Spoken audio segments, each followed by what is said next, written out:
नमस्कार रेल साथियों।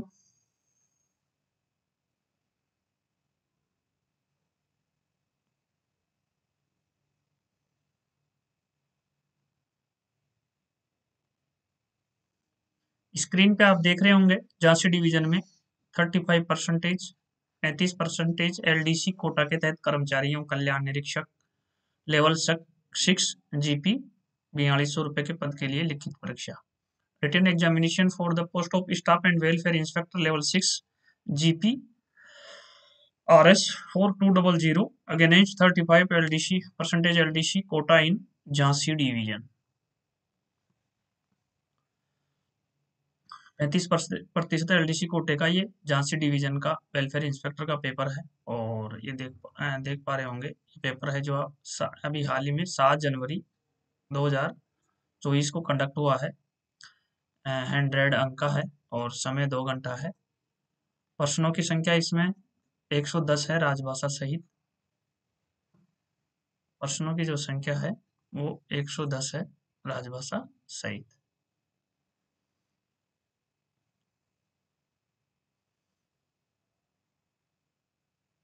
एक बटा 3 नेगेटिव का इसमें प्रावधान है। इंस्ट्रक्शन वही है जो हर पेपर में रहते हैं।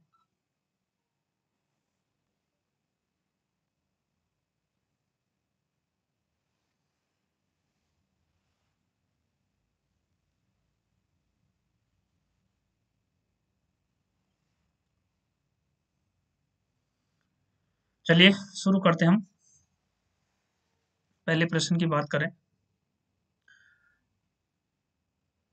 जब किसी कर्मचारी को प्रतिनियुक्ति पर नियुक्त किया जाता है तो उसकी सेवाएं प्रतिनियुक्त कार्यकाल के अंत में मूल विभाग के निपटान में रख दी जाती है। हालांकि जब भी प्रतिनियुक्तिकर्ता के मूल कैडर में समय से पहले वापसी की स्थिति उत्पन्न होती है तो उसकी सेवाएं उधार वाले विभाग को कम से कम 3 महीने की अग्रिम सूचना देने के बाद वापस की जा सकती है। या उस संबंधित कर्मचारी को तो यहाँ 3 महीने की सूचना देने के बाद वापस कर जा सकती है। 3 महीने यानी 90 डेज, आप 3 महीने कह सकते हैं या 90 दिनों के लिए कह सकते हैं। यहाँ पे अपन बात करेंगे इसका जो टाइम पूछा है कितने महीने का, तो 1 महीना 2 महीना 3 महीना, तो इसका जो समय है वो 3 महीना है, ध्यान रखें। अंग्रेजी में भी इसको पढ़ लेते हैं। When an employee is appointed on deputation, his service is placed at the disposal of the parent departmental at the end of the deputation tenure. However, as and when situation arise for premature revision reversion to the parent cadre of the deputy, his service could be so returned after giving an advance notice of at least 3 months to be leading department and the employee concord. तो यहाँ पे आपका 3 month, option C answer is correct answer. प्रश्न number 2 की बात करेंगे। शक्ति अनुसूची के अनुसार ग्रुप सी कर्मचारी की जन्मतिथि में परिवर्तन के लिए सक्षम प्राधिकारी है। ये प्रश्न साथियों बार बार आता है तो आप इसको रट्टा मार लीजिए। जन्मतिथि का जब भी परिवर्तन की बात आती है तो इसके लिए जो सक्षम प्राधिकारी है वो अपने पीसीपीओ साहब है, principal chief personnel officer, PCPO साहब। ऑप्शन सी आपका यहाँ बिल्कुल करेक्ट हो जाएगा। जब भी जन्मतिथि में परिवर्तन की बात याद आए आप पीसीपीओ साहब को याद रखें। इसके लिए यही जिम्मेदार है, सक्षम प्राधिकारी यही है, ध्यान रखें और रट्टा मार लीजिए इस प्रश्न का। ये बार बार आता है, सुपरहिट क्वेश्चन है, हर पेपर में टपक रहा है और झांसी डिवीजन के इस पेपर में भी आ गया है, तो अच्छे से इसको याद रखिएगा। प्रश्न नंबर 3 है, कर्मचारियों कल्याण निरीक्षक स्तर 6 के पद के लिए सीधी भर्ती कोटा है। तो ये सीधी भर्ती के लिए 15% है, ध्यान रखें आप, 15% है और 35% की आप तैयारी कर ही रहे हैं, पेपर चल ही रहा है, तो 3 में ए आंसर आपका करेक्ट हो जाएगा। इंग्लिश में भी देख लेते हैं। The direct recruitment Kota for the post of staff and welfare inspector in level 6 is 15%, option A answer is correct answer. उसके बाद बात करते हैं जिला मजिस्ट्रेट के माध्यम से सत्यापन करने पर यदि एसटी, एससी या अन्य पिछड़ा वर्ग के उम्मीदवार द्वारा प्रस्तुत जाति प्रमाण पत्र गलत पाया जाता है तो ऐसी स्थिति में या ऐसे उम्मीदवार की सेवाएं समाप्त कर दी जानी चाहिए। निलंबित, डिसिप्लिनरी अपील रूपी नियमों के तहत दंडित, इनमें से कोई नहीं। अगर आपका जाति प्रमाण पत्र गलत पाया जाता है तो आपकी सेवाएं समाप्त कर दी जाती हैं, आपको घर बिठा दिया जाता है सीधा। Option A. On verification through the district magistrate, if the caste certificate pursued by ST SC OBC candidate is revealed false, service of such candidate would liable to be terminated. Option A is correct answer. चलिए प्रश्न number 5 की बात करते हैं। Rail कर्मचारी हित निधि के धन के स्रोत निम्न में से क्या हैं? जुर्माने से प्राप्त सभी रकमें, बिल्कुल राइट। समस्त भविष्य निधि बोनस से प्राप्त सभी अराजपत्रित कर्मचारियों की रकमें एवं 3 वर्ष से अधिक के अद्वितीय पारिश्रमिक, बिल्कुल राइट। प्रत्येक वित्तीय वर्ष में 1 अप्रैल को रेलवे राजस्व से जो वार्षिक अनुदान प्राप्त होता है, ये भी बिल्कुल राइट। उपरोक्त सभी, तो इसका राइट आंसर आ जाएगा आपका ऑप्शन डी। यहाँ तीनों जो दिए हुए हैं एबीसी, तीनों ये रेल कर्मचारी हित निधि के धन के स्रोत हैं। तीनों ऑप्शन आपके सही हैं। उसके बाद बात करेंगे प्रश्न नंबर 6 की। वर्तमान में कर्मचारी हित निधि में विभिन्न गतिविधियों के संबंध में प्रतियोगी योगदान है। तो वर्तमान में जो इसकी करंट राशि है वो 800 रुपए है। पहले ये 500 थी, लेकिन अब इससे कोई मतलब नहीं रहा। आप 800 याद रखें और 800 को ही टिक करें। Answer A is correct answer. प्रश्न नंबर 7 है। कर्मचारी हित निधि का प्रबंधन रेलवे के मुख्यालय पर एक समिति CSBFAC द्वारा किया जाता है।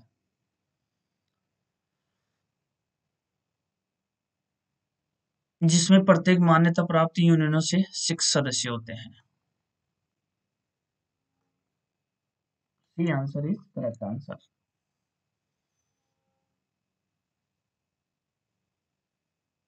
Central staff benefit fund committee.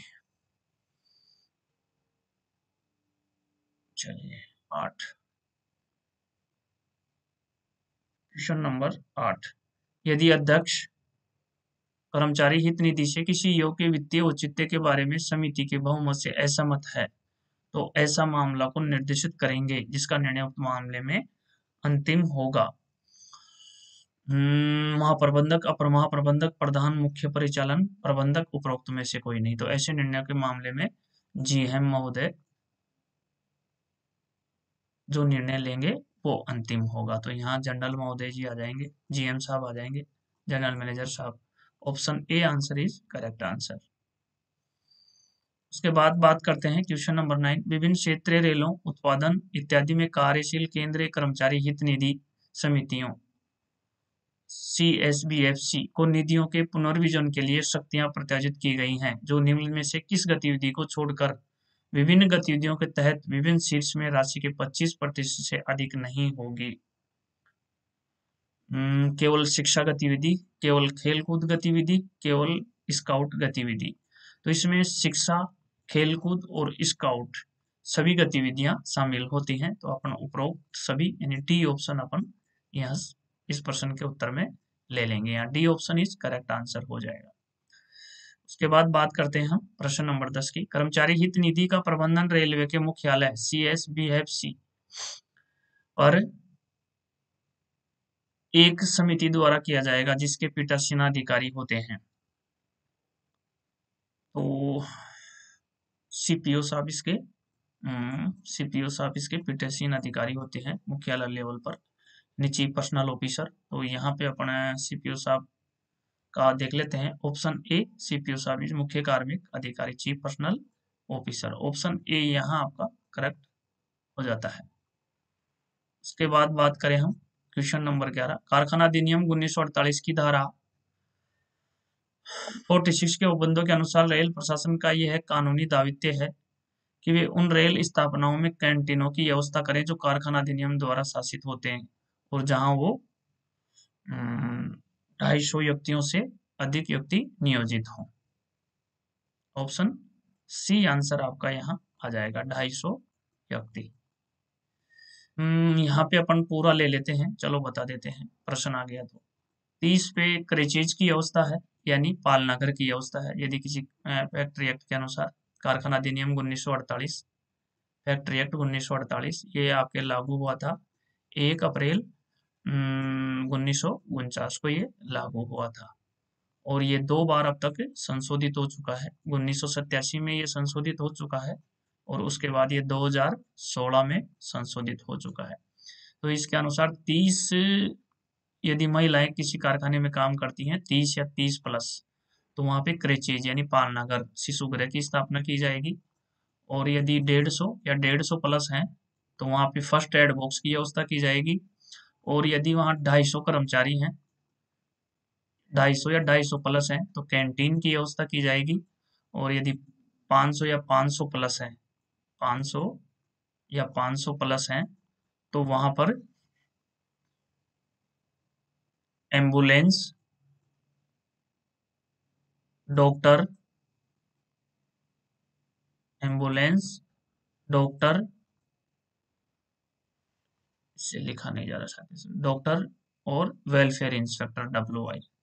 अगर किसी कारखाने में 500 या 500 प्लस व्यक्ति हैं तो वहाँ एम्बुलेंस की व्यवस्था होनी चाहिए 500 या 500 प्लस पे, वेलफेयर इंस्पेक्टर की व्यवस्था होनी चाहिए 500 या 500 से अधिक पे, और एक डॉक्टर की व्यवस्था होनी चाहिए 500 या 500 से अधिक पे, डॉक्टर की व्यवस्था। और यदि 1000 या 1000 से अधिक हैं तो वहाँ CSO की नियुक्ति होनी चाहिए। CSO का मतलब चीफ सेफ्टी ऑफिसर। तो ये आप यहाँ ध्यान रखें। यहाँ 250 आदमियों की बात हो रही थी, कैंटीन की व्यवस्था थी, तो अपन यहाँ 250 ले लेंगे। 150 ये फर्स्ट एड बॉक्स के लिए है, 200 का यहाँ कोई औचित्य नहीं है, तो यहाँ सी आंसर अपना 250 करेक्ट हो जाएगा। Option C is correct answer. उसके बाद बात करते हैं CP ग्राम। CP ग्राम के लिए क्वेश्चन नंबर 12, CPG-RAM। CP ग्राम नागरिकों के लिए उपबंध एक ऑनलाइन प्लेटफॉर्म है। सेवा वितरण से संबंधित किसी भी विषय पर सार्वजनिक अधिकारियों को अपनी शिकायत 24/7 यानी 24/7 दर्ज करने के लिए ये भारत सरकार और राज्य के सभी मंत्रालय विभागों से जुड़ा एक पोर्टल है। ये भी राइट है, ये भी राइट है। प्रत्येक मंत्रालय और राज्य की इस प्रणाली तक भूमिका आधारित पहुंच है। ये भी राइट है। तो यहाँ CP ग्राम के मामले में तीनों ही सही हैं, ABC तीनों ही सही हैं, तो अपन डी आंसर यहाँ पर ले लेंगे, कोई दिक्कत नहीं है। चलिए क्वेश्चन नंबर 13 है, फैक्ट्री अधिनियम 1948 के अनुसार किशोर कौन है? फैक्ट्री अधिनियम के अनुसार किशोर वह है जिसने 14 वर्ष की आयु यानी कि पूरी कर ली है, यानी 15 वर्ष से अधिक हो गया है, और 18 वर्ष से कम, यानी 15 वर्ष से अधिक और 18 वर्ष से कम। तो ये जो 15 और 18 के बीच की आयु है ये किशोर आयु कहलाती है। ये किशोर आयु कहलाती है। 15 वर्ष से लेकर 18 वर्ष के बीच की आयु किशोर आयु कहलाती है। तो यानी 15 वर्ष से अधिक और 18 वर्ष से कम। तो यहाँ सी ऑप्शन आपका बिल्कुल करेक्ट हो जाता है। प्रश्न नंबर 14 है, औद्योगिक विवाद अधिनियम A 1947 के अनुसार औद्योगिक शांति स्वैच्छिक बातचीत और निर्णय, स्वैच्छिक और अनिवार्य के माध्यम से सुरक्षित की जाती है। समझौता और मध्यस्थता, न्याय निर्णय और मध्यस्थता, बातचीत और मध्यस्थता, बातचीत और निर्णय, यानी बातचीत और उसके डिसीजन के आधार पर, conversation and according to conversation and decision. तो यहाँ पे जो आपका राइट आंसर बनता है, वो एक्यूरेट जो आंसर बनता है वो कन्वर्सेशन एंड डिसीजन, यानी कि बातचीत और निर्णय, यानी ऑप्शन डी आपका यहाँ 14 में डी आंसर आपका करेक्ट हो जाता है। चलिए प्रश्न नंबर 15 है, निम्नलिखित में से कौन सा औद्योगिक अधिनियम 1947 के तहत औद्योगिक विवादों के निपटान के लिए एक मशीनरी नहीं है? सुलह अधिकारी, सुलह बोर्ड, सामूहिक सौदेबाजी, श्रम न्यायालय। ये तो सभी प्रशासन के अंडर आ गए, सुलह अधिकारी, सुलह बोर्ड और सामूहिक जो सौदेबाजी है ये आपके औद्योगिक निपटान के लिए मशीनरी नहीं है। ये बाकी अधिकारी हैं, सलाह बोर्ड है, न्यायालय है, ये सब एक मशीनरी है। तो सामूहिक सौदेबाजी है, ये मशीनरी के अंतर्गत नहीं आते हैं, सरकारी मशीनरी के अंतर्गत नहीं आते हैं। ये अधिकारी हुए, सलाह बोर्ड हुआ, न्यायालय हुए, सरकारी मशीनरी है, तो सामूहिक सौदेबाजी के अंतर्गत ये नहीं है। तो ऑप्शन सी आपका यहाँ करेक्ट हो जाएगा। उसके बाद बात करते हैं क्वेश्चन नंबर 16। अधिनियम 1936 के वेतन भुगतान का विनियमन किससे संबंधित है? यहाँ पे मजदूरी भुगतान की तिथि अर्थात मजदूरी का भुगतान समय अवधि के भीतर किया जाना चाहिए, ये तो बिल्कुल करेक्ट है। मजदूरी भुगतान की तिथि अर्थात मजदूरी का भुगतान समय अवधि के भीतर किया जाना चाहिए, ये भी बिल्कुल करेक्ट है। बोथ ए एंड बी, हाँ तो ये राइट हो जाएगा, न तो ए न ही B, both A and B, इसको अपन यहाँ ले लेंगे क्योंकि दोनों ऑप्शन थे, ए और बी दोनों यहाँ पे ठीक है। तो सी आंसर अपन यहाँ ले लेंगे, सी ऑप्शन आपका यहाँ करेक्ट हो जाता है। इसके बाद बात करेंगे हम क्वेश्चन नंबर 17। वेतन भुगतान अधिनियम 1936 के अनुसार रेलवे के मामले में उचित सरकार है। तो यहाँ पे केंद्र सरकार, रेल मंत्रालय, राज्य सरकार, उपरोक्त में से कोई नहीं। तो यहाँ पे जो सेंट्रल गवर्नमेंट है, केंद्र सरकार है, वेतन भुगतान अधिनियम 1976 के अनुसार रेलवे के मामले में उचित सरकार केंद्र सरकार है। ऑप्शन ए यहाँ central railway is correct option, option A is correct answer. प्रश्न नंबर 18। फैक्ट्री अधिनियम 1948 के अनुसार क्रेज प्रदान किया जाना है यदि ये अधिक कर्मचारी काम कर रहे हो। क्रेज के लिए मैंने अभी ऊपर बताया 1948 का, क्रेज के लिए 30 है, फर्स्ट एड बॉक्सर के लिए 150 है, डॉक्टर, एम्बुलेंस और वेलफेयर इंस्पेक्टर के लिए 500 है, और चीफ सेफ्टी ऑफिसर के लिए 1000 है। इनको प्लस कर सकते हैं, 1000 प्लस 500 या 500 प्लस 150 या 150 प्लस 30 या 30 प्लस। तो यहाँ 500 पे एम्बुलेंस, डॉक्टर और वेलफेयर इंस्पेक्टर तीनों आ जाते हैं। तो यहाँ बी ले लेंगे। बी क्यों ले लेंगे? क्योंकि क्रेचेज की बात की है, पालनागर, शिशु गृह की बात करी है। क्यों है? क्योंकि महिलाएं फैक्ट्री में काम करेगी तो उनका बच्चा उनको काम करने देगा नहीं, तो बच्चे को वो पालनागृह में छोड़ सके ताकि वो हंसता खेलता कूदता रहे, दूध पीता रहे और माँ को याद नहीं करे और माँ कारखाने में काम करती रहे, और जैसे ही उसको भूख लगे वो दूध पिलाए फिर वापस काम करे। तो ये पालनगर की व्यवस्था होती है ताकि बच्चे की देखभाल होती रहे। चलिए आगे बढ़े। 19। न्यूनतम वेतन अधिनियम 1848 के अनुसार एक ए कर्मचारी की परिभाषा वह है जो आमतौर पर एक अच्छी तरह से परिभाषित नियमित प्रकृति का काम करता है। मुख्य आवश्यकताएं निर्णय कौशल और निपुणता की नहीं है बल्कि अपेक्षाकृत संकीर्ण कार्य के लिए उसे सौंपे गए कर्तव्यों के उचित निर्वहन की है और वह महत्वपूर्ण निर्णय दूसरों द्वारा लिए जाते हैं। तो यहाँ अत्यधिक कुशल ना, ये तो नहीं बैठेगा। कुशल, अर्धकुशल, कुशल, यहाँ अर्धकुशल ठीक है, अर्धकुशल का ऑप्शन सी आपका यहाँ करेक्ट हो जाएगा, अर्धकुशल। न्यूनतम वेतन अधिनियम 1819 के अनुसार एक अर्धकुशल कर्मचारी की परिभाषा है जो आमतौर पर एक अच्छी तरह से परिभाषित नियमित प्रकृति का काम करता है। मुख्य आवश्यकताएं निर्णय कौशल और निपुणता की नहीं है बल्कि अपेक्षा का संकीर्ण कार्य से सौंपे गए कर्तव्यों के उचित निर्वहन की है और महत्वपूर्ण निर्णय दूसरों द्वारा लिया जाता है। तो अर्धकुशल यानी कि semi skilled answer user right answer, option C आपका यहाँ करेक्ट हो जाता है। उसके बाद बात करेंगे 20। भारत में बाल श्रम को रोकने के लिए बाल श्रम निषेध एवं विनियमन अधिनियम किस वर्ष पारित किया गया था? तो ये रट्टा मार लीजिए, 1986 को किया गया था, 1986 को बाल श्रम निषेध एवं विनियमन 1986, ऑप्शन ए आंसर यहाँ आपका करेक्ट हो जाता है। उसके बाद बात करते हैं हम क्वेश्चन नंबर 21। बाल श्रम निषेध विनियम अधिनियम 1986। देखिए कभी कभी प्रश्न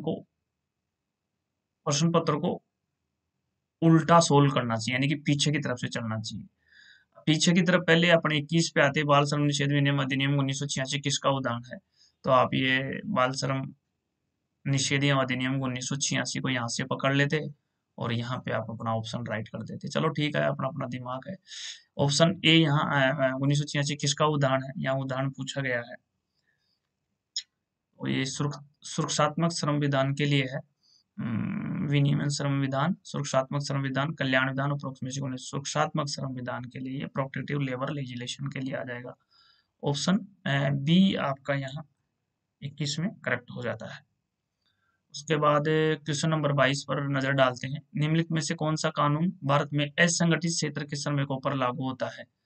तो नियामक श्रम विधान ये भी लागू होता है, सुरक्षात्मक श्रम विधान ये भी लागू होता है, कल्याण श्रमिक विधान ये भी लागू होता है। तो अपने तीनों ले लेंगे, तीनों का मतलब उपरोक्त सभी। यहाँ डी आंसर आपका राइट हो जाएगा। उसके बाद बात करते हैं हम 23, अनुकंपा आधार पर नियुक्ति किस मास्टर सर्कुलर के अंतर्गत आती है। अनुकंपा के आधार पर जो नियुक्ति देने का काम होता है, तो नियुक्ति जो मास्टर सर्कुलर में आती है वो मास्टर सर्कुलर 16 है। इंपॉर्टेंट है, बार बार आता रहता है। अनुकंपा आधार पर जो नियुक्ति के लिए मास्टर सर्कुलर यूज किया जाता है वो 16 है, ध्यान रखिएगा। C option is correct answer. Next है अनुकंपा आधार पर लेवल 7, लेवल 7 44,900 रुपए, ग्रेड पे 4600। नियुक्ति पर विचार करने के लिए सक्षम प्राधिकारी कौन है? तो इसके लिए जीएम महोदय है, जनरल मैनेजर साहब। तो ऑप्शन बी आपका यहाँ करेक्ट हो जाता है। इसके बाद आते हैं क्वेश्चन नंबर 25 में 25, विवाहित पुत्री को अनुकंपा आधार पर नियुक्ति स्वीकृत करने हेतु सक्षम प्राधिकारी कौन है? विवाहित पुत्री को अनुकंपा के आधार पर नियुक्ति स्वीकृत करने के लिए सक्षम प्राधिकारी कौन है? तो ये डीआरएम साहब हैं, ये डीआरएम साहब हैं, ये डीआरएम साहब हैं विवाहित पुत्री के लिए। और यहाँ ये भी ध्यान रखें कि यदि एज रिलेक्शन के मामले में ऊपरी आयु सीमा में छूट के लिए भी डीआरएम साहब हैं। और इसके अलावा यदि 1 साल की छूट लेनी हो, 1 साल की छूट लेनी हो तो इसमें 1 साल के नहीं 18 की जगह 17 पे लेना हो ज्वाइनिंग, तो इसके लिए जीएम महोदय आदेश कर सकते हैं। और यदि 2 साल की लेनी हो तो इसके लिए निम्न आयु सीमा में और ऊपर की आयु सीमा में डीआरएम साहब को सक्षम प्राधिकारी हैं स्वीकृत करने के लिए। ऊपरी आयु सीमा और नीचे में रेलवे बोर्ड है। चलिए प्रश्न नंबर 26 क्या कह रहा है, यदि स्थानांतरण 20 किलोमीटर से अधिक दूरी पर हुआ है तो कितना प्रतिशत कंपोजिट ट्रांसफर ग्रांट बेसिक वेतन का मानदेय है? तो ये वेतन का 80% मिलता है, अपन सभी जानते हैं। और ये 20 किलोमीटर से ऊपर है तो 20 किलोमीटर से ऊपर 80%, 20 किलोमीटर से ऊपर 80% लागू हो जाता है। तो आपका जो पहला ही ऑप्शन है मूल वेतन का 80%, option A is correct answer हो जाता है। प्रश्न नंबर 27 की बात करें, रेलवे कर्मचारी के लापता होने की तिथि से कम 2 वर्ष की समाप्ति के बाद पात्र वार्ड में अनुकंपा नियुक्ति पर विचार किया जा सकता है। 3 वर्ष, 1 वर्ष, 2 वर्ष ले लें, 2 वर्षों के लिए। ऑप्शन बी आपका यहाँ करेक्ट आंसर हो जाता है। उसके बाद बात करेंगे 28, रेलवे कर्मचारी की मृत्यु के मामले में सीजीए के लिए विचार किए जाने के लिए कौन पात्र नहीं है? सीजीए ग्राउंड के लिए सीजीए के लिए कौन पात्र नहीं है? विवाहित पुत्र पात्र है, विवाहित बेटी ये भी पात्र है, जीवन साथी ये भी पात्र है, जीजाजी महोदय को नौकरी नहीं मिलेगी भाई, जीजाजी को नौकरी नहीं मिलेगी। यानी कर्मचारी की विवाहित पुत्री हकदार है, कर्मचारी का पुत्र हकदार है, कर्मचारी की पुत्री हकदार है और उसकी वाइफ हकदार है जीवन साथी। ये जीजाजी आ गए, जीजाजी का रोल यहाँ पर नहीं चलेगा। तो ये डी आंसर यहाँ करेक्ट हो जाएगा। प्रश्न नंबर 29, रेल कर्मचारी के आश्रित को ऊपरी आयु में छूट देने के लिए कौन सक्षम है? रेल कर्मचारी के आश्रित को जो उसके ऊपर डिपेंड है उसकी ऊपरी आयु में छूट कौन दे सकता है, उसके लिए प्रश्न है। उसके लिए अपने डीआरएम महोदय ऊपरी आयु में छूट दे सकते हैं, ऊपरी आयु में डीआरएम महोदय छूट दे सकते हैं। ऑप्शन ए आंसर यहाँ करेक्ट हो जाएगा, डीआरएम महोदय। चलिए प्रश्न नंबर 3 की बात कर लेते हैं। नई पेंशन योजना के टीयर फर्स्ट के तहत कर्मचारी के खाते में सरकारी योगदान की दर क्या है? तो नई पेंशन योजना साथियों 1/1/2004 के बाद जो कर्मचारी भर्ती हैं उनके लिए लागू है और ये लागू है एनपीएस, न्यू पेंशन स्कीम। अब इसको क्या कर दिया, अब इसको नेशनल पेंशन सिस्टम बना दिया। पहले क्या था, ये नेशनल पेंशन स्कीम था, अब इसको नेशनल पेंशन सिस्टम बना दिया। इसमें क्या है, इसमें यह है कि कर्मचारी का 10% प्लस डी है, और रेलवे का 14% प्लस डीए, यानी कर्मचारी के वेतन का 10%, बेसिक का 10% प्लस डीए, और नियोक्ता या रेलवे का 14% बेसिक प्लस डीए, दोनों शामिल करके इसमें दिया जाता है। तो इसमें क्या पूछा गया है, इसमें 2 टियर होते हैं, एक फर्स्ट टियर होता है, एक सेकंड टियर होता है। इसमें टियर फर्स्ट के लिए पूछा गया है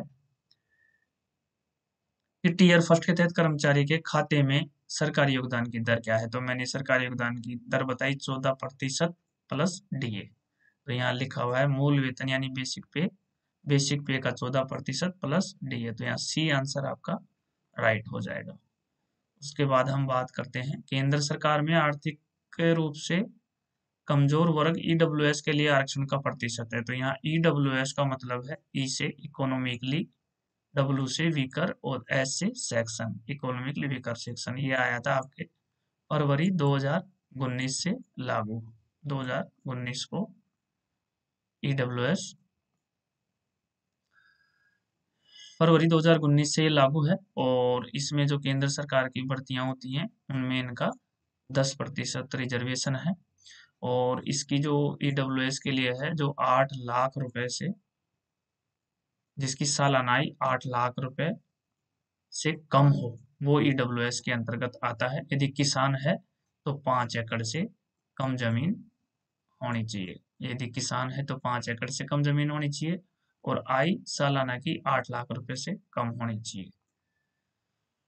तो ये इनका जो कोटा है वो 10% है। और इसी में ये पूछा गया है, आरक्षण का जो प्रतिशत पूछा गया है 10% के लिए पूछा गया है। तो यहाँ 12, 14, 7.5 और 10 दे रखा है। तो ऑप्शन डी अपना यहाँ बिल्कुल करेक्ट हो जाता है। प्रश्न नंबर 32 नंबर है साथियों। आरपीएफ और आरपीएफएस के अधिकारियों को कितना पोशाक भत्ता देई है। अच्छा प्रश्न है। तो यहाँ पे जो इसकी राशि है 18, 22, 20 हो जाएगी। ऑप्शन डी बिल्कुल करेक्ट आंसर हो जाएगा। मुख्यालय स्तर पर पीएनएम का अध्यक्ष कौन होता है। परमानेंट नेगोशिएटरी मशीनरी का पीएनएम पर अध्यक्ष कौन होता है। तो यह जीएम महोदय होते हैं, जनरल मैनेजर। ऑप्शन ए आपका यहाँ बिल्कुल करेक्ट आंसर हो जाएगा। उसके बाद प्रभाग स्तर पर यानी कि वही chairman of PNM and division level पर डीआरएम साहब हो जाएंगे। डिवीजन लेवल पर डिविजन डीआरएम साहब हो जाएंगे और हेडक्वार्टर लेवल पर आपके जीएम महोदय हो जाएंगे। क्वेश्चन नंबर 35 है डिवीजन स्तर पर पीएनएम का संयोजक कौन है। तो मंडल रेल प्रबंधक। ऑप्शन ए इज बिल्कुल ए इज करेक्ट आंसर हो जाएगा। उसके बाद हम चलते हैं क्वेश्चन नंबर 36 पे। दहेज लेने देने से संबंधित नियम रेल सेवा आचरण नियम 1966 के नियम संख्या में निहित है। तो दहेज न तो रेल कर्मचारी देगा न लेगा, ये आपके 13A में है, 13A में है। और 13 है जो आपका उपहार से संबंधित है और 13A है जो दहेज से संबंधित है। तो 13A आ जाएगा यहाँ पे। ऑप्शन बी आपका करेक्ट आंसर हो जाएगा। उसके बाद 37 में चलते हैं। प्रश्न नंबर 37। कैलेंडर वर्ष के दौरान अराजपत्रित रेलवे कर्मचारी की यदि शेयर प्रतिभूतियों डिबेंचर म्यूचुअल फंड योजनाओं में कुल लेन देन से अधिक है तो सभी सरकारी सेवकों के संबंध में निर्धारित प्राधिकारी को निर्धारित प्रोफार्मा में एक सूचना भेजी जानी चाहिए। तो कुल लेन देन में 6 महीने से महीने का मूल वेतन, 6 महीने का मूल वेतन से अधिक है योजनाओं में कुल लेन देन तो सभी सरकारी सेवकों के संबंध में निर्धारित प्राधिकारों को एक सूचना भेजी जानी चाहिए। तो इसके लिए 6 मंथ, ऑप्शन बी आपका यहाँ बिल्कुल करेक्ट हो जाएगा। 37 में बी आंसर। क्वेश्चन नंबर 38 है सभी रेल सेवकों के संबंध में यदि चल संपत्ति में कोई भी लेन देन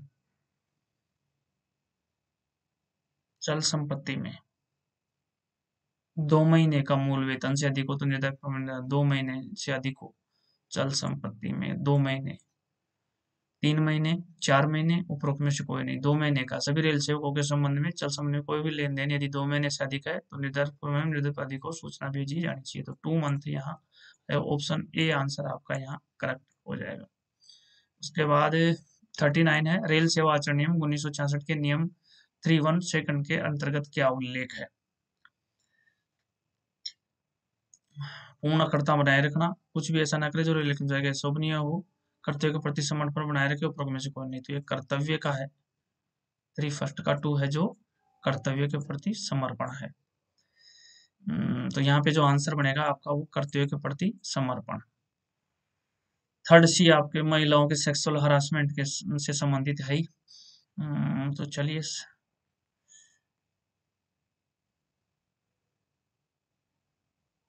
प्रश्न नंबर 40, यौन उत्पीड़न रोकथाम अधिनियम की शर्तों के तहत आईसीसी द्वारा जांच को 90 दिनों के अंतर्गत पूरा किया जाना चाहिए, यानी 3 मंथ, 3 महीने का टाइम दिया जाता है।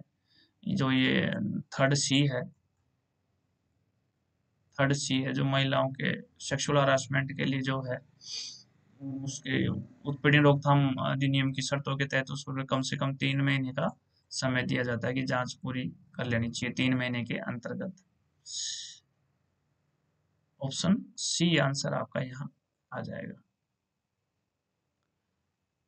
प्रश्न नंबर 41 है, डिसिप्लिन एंड अपील रूल 1 अक्टूबर 1968 में मानक फार्म 10 का उपयोग किसके लिए किया जाता है? तो मानक फार्म 10 का उपयोग जो स्टैंडर्ड फार्म के लिए पूछ रहा है, तो SF10 जो यूज किया जाता है, SF10 में 2 होते हैं, 10A और 10B। तो ये संयुक्त कार्रवाई का आदेश के लिए, संयुक्त कार्रवाई का आदेश के लिए 10 फॉर्म जारी होता है। तो इसमें 10A में जो होता है वो संयुक्त कार्रवाई में जांच अधिकारी की नियुक्ति होती है, और 10B के अंतर्गत संयुक्त कार्रवाई में प्रस्तुति अधिकारी की नियुक्ति होती है। तो यहाँ पे देख लेते हैं, सामान्य कार्रवाई में आरोप पत्र, निलंबन रद्द करना, सस्पेंशन, ये तो SF हो जाएगा, SF1 हो जाएगा। और निलंबन रद्द करना ये आएगा नहीं, सामान्य कार्रवाई में आरोप पत्र हो जाएगा। ऑप्शन ए आंसर आपका यहाँ करेक्ट है।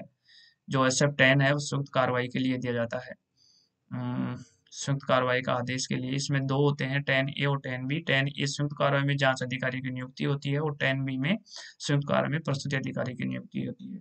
उसके अलावा जो मोस्ट SF2 का पूछा जाता है, डीम सस्पेंशन के लिए आता है। SF3 निर्वापत्तों की स्वीकृति के लिए आता है। SF4 निलंबन से बहाली के लिए आता है, और जांच अधिकारी की नियुक्ति के लिए SF7 आता है। SF9 दिया गया है, और SF5 मेजर चार्जशीट के लिए आता है। SF11 है जो माइनर पेनल्टी के लिए आता है। चलिए SF और SF सारी हो गई लगभग लगभग। उसके बाद जो 42 है, मेजर पेनल्टी चार्जशीट जारी करने के लिए कौन सी मानक फारक का उपयोग किया जाता है? तो मेजर के लिए SF5 का प्रयोग किया जाता है, और माइनर पेनल्टी के लिए SF11 का प्रयोग किया जाता है, और SF1 है जो निलंबन के लिए किया जाता है, सस्पेंशन। तो यहाँ क्या पूछा था? मेजर पेनल्टी के लिए पूछा था, तो मेजर पेनल्टी के लिए SF5 हो जाएगा, यानी ऑप्शन बी। 42 में बी आंसर आपका राइट हो जाएगा। उसके बाद बात करते हैं 42, which are the standard forms used for issuing major penalty charge sheet? तो ये SF5 हो जाएगा। क्वेश्चन नंबर 43 है, माइनर पेनल्टी चार्जशीट जारी करने के लिए कौन सी मानक फार्म का उपयोग किया जाता है?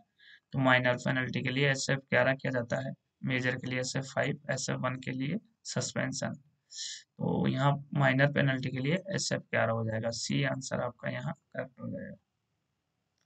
उसके बाद हम बात करते हैं, किस डिसिप्लिन एंड अपील रूल 1 अक्टूबर 1968 नियम के तहत पुनरीक्षण प्राधिकारी को संशोधन किया जा सकता है? पुनरीक्षण प्राधिकारी को संशोधन किया जा सकता है, तो इसके लिए जो नियम 25 है पुनरीक्षण प्राधिकारी को संशोधन के लिए, वो इसमें लागू होता है। तो नियम आपका जो 25 है वो सी ऑप्शन में है, तो सी आंसर आपका यहाँ राइट हो जाएगा। उसके बाद बात करते हैं 45, डिसिप्लिन एंड अपील रूल 1 अक्टूबर 1968 नियम के तहत राष्ट्रपति के पास अपील की जा सकती है। तो ये नियम 31 में की जा सकती है। इसमें टोटल देखो इसका कई बार फुल फॉर्म भूल जाता है, discipline and appeal rule 1 October 1968, total इसमें आपके 31 नियम है, और राष्ट्रपति की जो अपील की बात की जा रही है वो नियम 31 की जा रही है। तो ऑप्शन ए आपका यहाँ करेक्ट हो जाता है। क्वेश्चन नंबर 46 है, डी एंड आर ये नियमों के तहत सेवा से निष्कासन या बर्खास्तगी या अनिवार्य सेवानिवृत्ति का दंड लगाने के लिए कौन सक्षम है? इसके लिए नियुक्ति प्राधिकारी। ऑप्शन बी आपका यहाँ करेक्ट हो जाएगा। प्रश्न नंबर 47 है, सुविधा पास या पीटीओ को रोकना किस प्रकार का दंड है? तो सुविधा पास या पीटीओ को रोकना परिनिंदा या प्रमोशन होल्डिंग करना, इंक्रीमेंट बंद करना, ये माइनर पेनल्टी में आते हैं। और रिमूव फ्रॉम सर्विस या सेवा से बर्खास्त मेजर पेनल्टी में आता है। तो यहाँ किस प्रकार का दंड है? तो ये माइनर दंड है। माइनर दंड के लिए माइनर पेनल्टी ऐसे फॉर्म 11 का यूज किया जाता है। तो ऑप्शन बी आपका यहाँ बिल्कुल करेक्ट हो जाएगा। Option B is correct answer.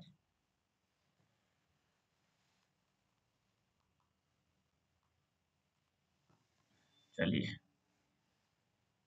निंदा का दंड डी एंड ए आर नियमों के तहत किस प्रकार का दंड है? तो निंदा माइनर में आता है। पास पीटीओ रोकना ये भी निंदा में आता है। प्रमोशन होल्डिंग करना ये भी निंदा में आता है। इंक्रीमेंट बंद करना ये भी माइनर में आता है।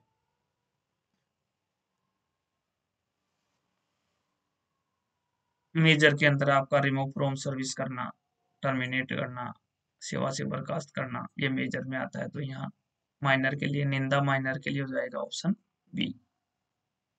Option B.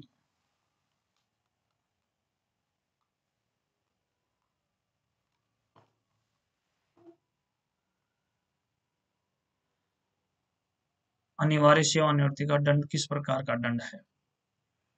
अनिवार्य सेवानिवृत्ति ये आपका मेजर में आ जाएगा।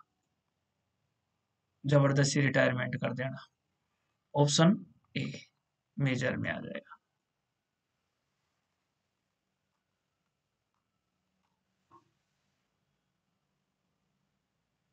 प्रश्न नंबर 50 नंबर है, सर्वोच्च अनुशासन प्राधिकारी कौन है? सर्वोच्च प्राधिकरण रेलवे बोर्ड, रेल मंत्री, भारत का राष्ट्रपति है जो सर्वोच्च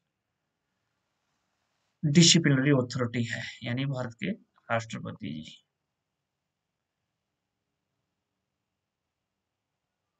ऑप्शन सी आपका यहाँ करेक्ट आंसर हो जाता है।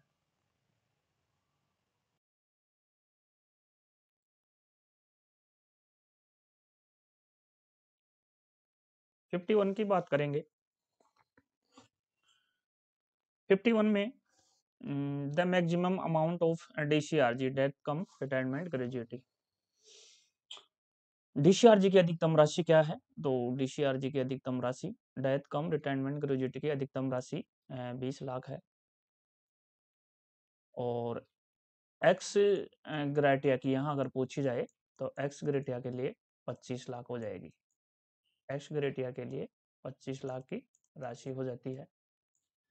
तो यहाँ पे ऑप्शन जो 51 है बिल्कुल करेक्ट आंसर है। इसके बाद हम बात करेंगे 52 की बात करेंगे। जिस रेल सेवक के लिए जिस रेल सेवक के विरुद्ध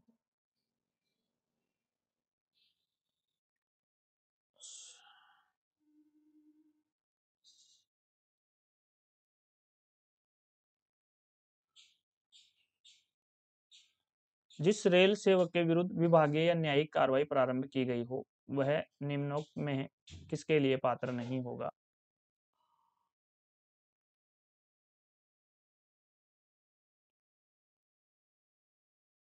यहाँ पर उत्तरों की बात करें तो ऑप्शन ए कम्यूटेशन, सारांशीकरण, ग्रेजुएटी, उपरोक्त दोनों, उपरोक्त में से कोई नहीं। A railway servant against whom departmental judicial proceedings are instituted in not eligible. Commutation, gratuity, both. तो यहाँ कम्यूटेशन और ग्रेजुएटी बोथ दोनों आंसर आप दोनों यहाँ हो जाएंगे। तो उपरोक्त दोनों, सी ऑप्शन जो आपका यहाँ होगा वो राइट आंसर होगा। इसके बाद बात करेंगे हम 53 की। निम्न में से किस पेंशन हित लाभ से सरकार या रेलवे की बकाया धनराशि का समायोजन वसूल की जा सकती है?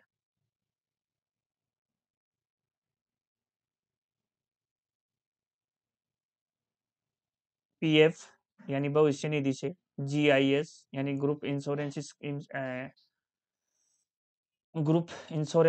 सामूहिक बीमा योजना से, और डीसीआरजी डेथ कम रिटायरमेंट ग्रेजुएटी से। तो यहाँ पे जो उपरोक्त में से किसी से भी नहीं, तो यहाँ में अपन जो आंसर लेंगे वो ए बी सी डी में से निम्न में से किस पेंशन हित लाभ से सरकारी या रेलवे की बकाया धनराशि का समायोजन वसूली की जा सकती है? तो ये डीसीआरजी की राशि से की जा सकती है।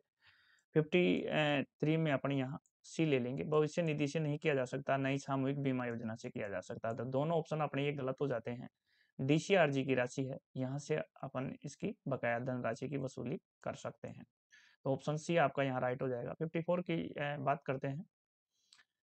निम्न में से किस मद से सरकारी रेल आवासों के बकायों का समायोजन वसूली की जा सकती है?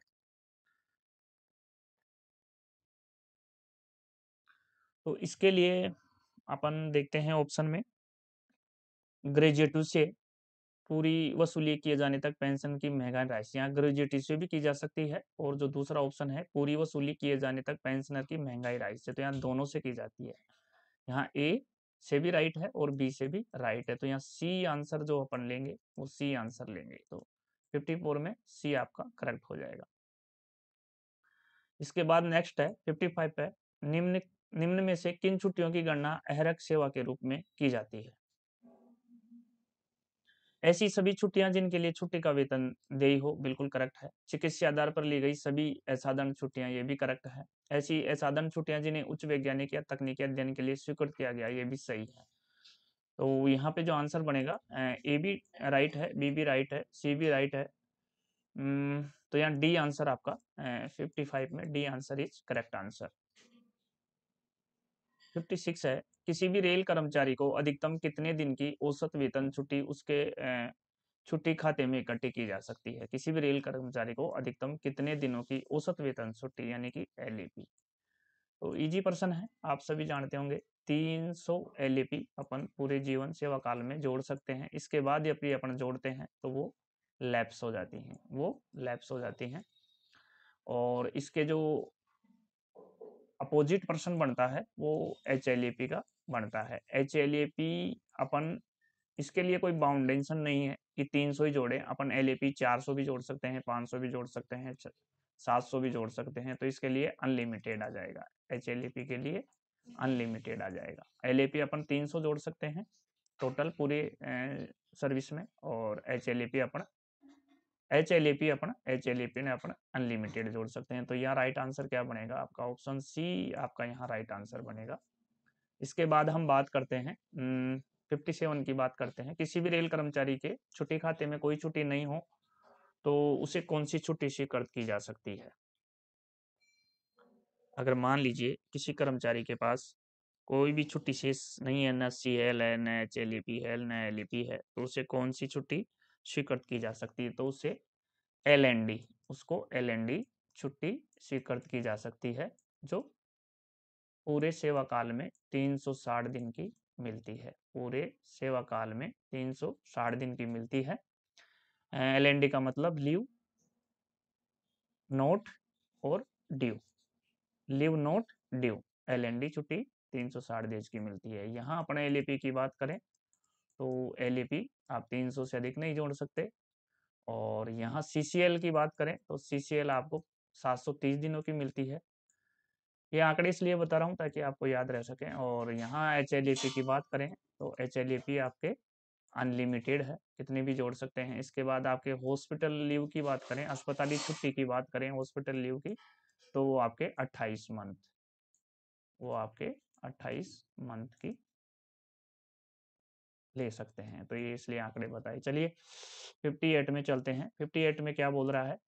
58 में बोल रहा है किसी भी कर्मचारी के छुट्टी खाते में जमा होने वाली एच एल ई पी की अधिकतम संख्या क्या है? तो इसके लिए मैंने अभी आपको बताया कोई सीमा नहीं है, अनलिमिटेड है, तो ऑप्शन डी आपका यहाँ बिल्कुल करेक्ट हो जाता है। उसके बाद हम बात करेंगे 59 की, टीबी कैंसर से पीड़ित कर्मचारी को कितने दिनों की अधिकतम लीव नोट ड्यू दी जा सकती है? लीव नोट ड्यू का मैंने अभी आपको ऊपर बताया लीव नॉट ड्यू के लिए 360 डेज हैं, तो 360 डेज आपका यहाँ करेक्ट आंसर हो जाता है, ऑप्शन सी आपका यहाँ करेक्ट हो जाएगा। इसके बाद हम बात करते हैं अध्ययन अवकाश उन कर्मचारियों को दी जा सकती है जिन्होंने परीक्षा विधीन अवधि पूर्ण कर ली हो तथा जिन्होंने 5 वर्ष की सेवा पूर्ण कर ली हो, यानी 5 रेलवे में 5 साल की सर्विस के बाद आप अध्ययन अवकाश ले सकते हैं। और ये आप सामान्य रेल कर्मचारी 2 साल की ले सकता है। 2 साल में आप 12-12 महीने के टुकड़ों में 2 बार इसको सेक्शन करानी पड़ेगी। और डॉक्टरों के लिए ये डॉक्टरों के लिए ये 3 साल की है, उनको 12-12 महीने में 3 बार, 12-12 मंथ में 3 बार सेक्शन करानी पड़ेगी।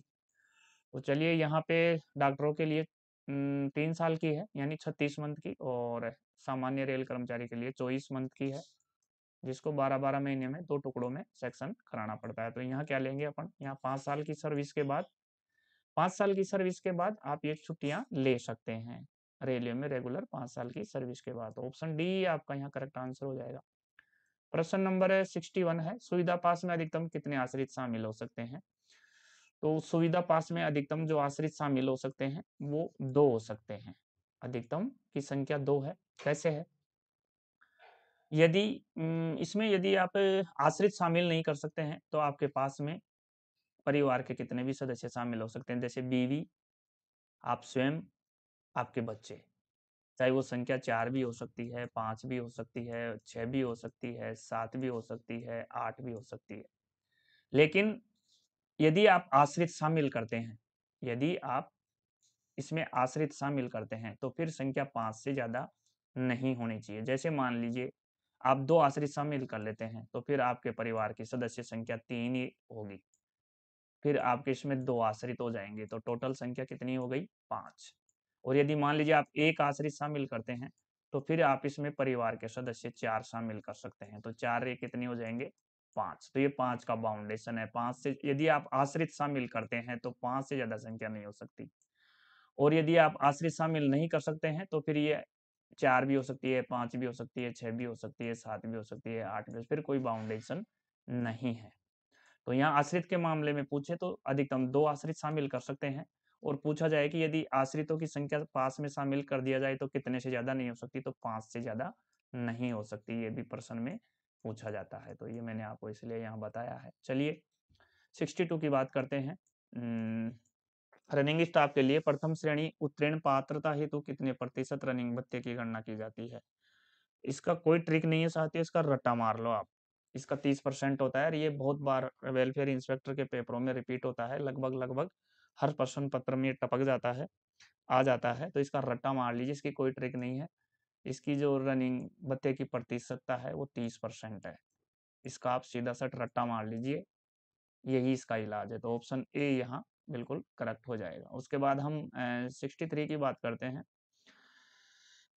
किस पास के मामले में ब्रेक जर्नी की अनुमति नहीं है? तो सुविधा पास में आपको ब्रेक जर्नी मिलती है। सेवानिवृत्ति के बाद जो मानार्थ पास मिलता है, सेवानिवृत्ति आप ले सकते हैं 20 साल पे, 20 साल की सर्विस के बाद आप वीआरएस ले सकते हैं।